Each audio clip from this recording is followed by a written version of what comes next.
ஒவ்வொரு குடிமகனுக்கும் ஒரு உரிமை கொடுக்கப்பட்டிருக்கிறது, வாக்கு அளிக்கிற உரிமை.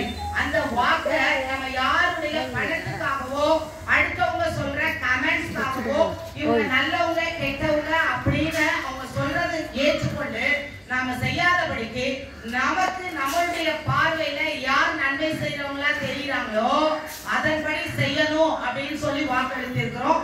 இன்றைய மாணவர்கள் நாளைய வருங்கால தலைமுறையின் சந்ததியினர்.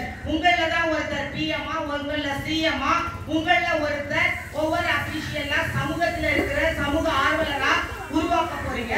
அதனால இந்த இளம் தலைமுறையினர் கிட்ட, இளைய மாணவர்கள் கிட்ட, இளைய சமுதாயம் கிட்ட நம்முடைய தேசம் என்ன செய்திருக்குது? வாக்குறுதியை எடுத்திருக்குது. இந்த வாக்குறுதியை மாணவர்களாகிய நீங்கள் உங்கள் வீட்டிலேயும் உங்க சமூகத்திலேயும் நீங்க சொல்லி பிறருக்கு இதை என்ன செய்யணும்? விழிப்புணர்வை ஏற்படுத்தணும் அப்படின்றது நம்முடைய அரசுக்கு நாம் ஒத்துழைப்போம். நாம 100% என்ன செய்யணும்? வாக்களிப்போம். சொல்லுவீங்களா? If you are saying show me thumbs up. Okay, 100% நம்ம வாக்களிப்போம். Okay, thank you.